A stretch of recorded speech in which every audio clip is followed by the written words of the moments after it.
Tifosi del Napoli, tenetevi forte, perché il mercato sta letteralmente andando a fuoco. Un aggiornamento dell'ultima ora è stato appena confermato da Alfredo Pedullà, uno dei giornalisti più rispettati quando si parla di calciomercato.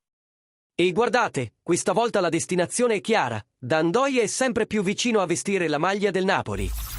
Proprio così, avete sentito bene.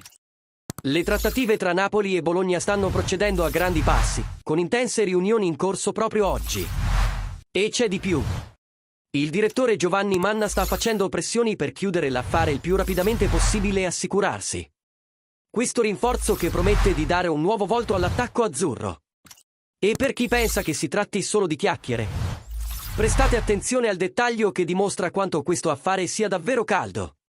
Il Bologna si è già mosso dietro le quinte e, secondo Pedullà, ha trovato il sostituto immediato di Ndoye.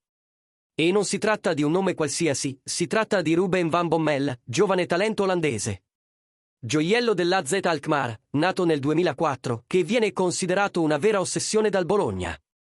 Per darti un'idea di quanto stiano prendendo sul serio la cosa, negli ultimi giorni c'è stata persino una missione segreta in Olanda.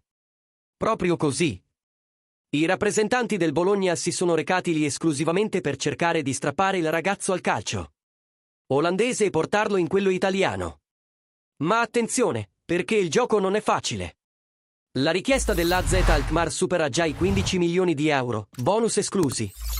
E a complicare ulteriormente le cose, il giocatore, consapevole del suo valore e del suo potenziale, preferisce aspettare. E sapete perché?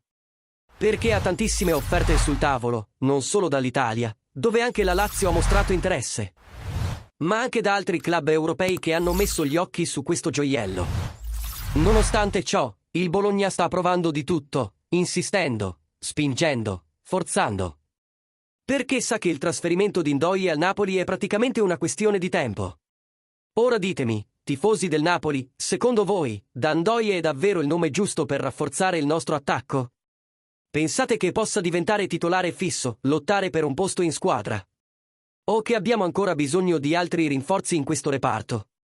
Mi piacerebbe molto leggere la vostra opinione qui nei commenti.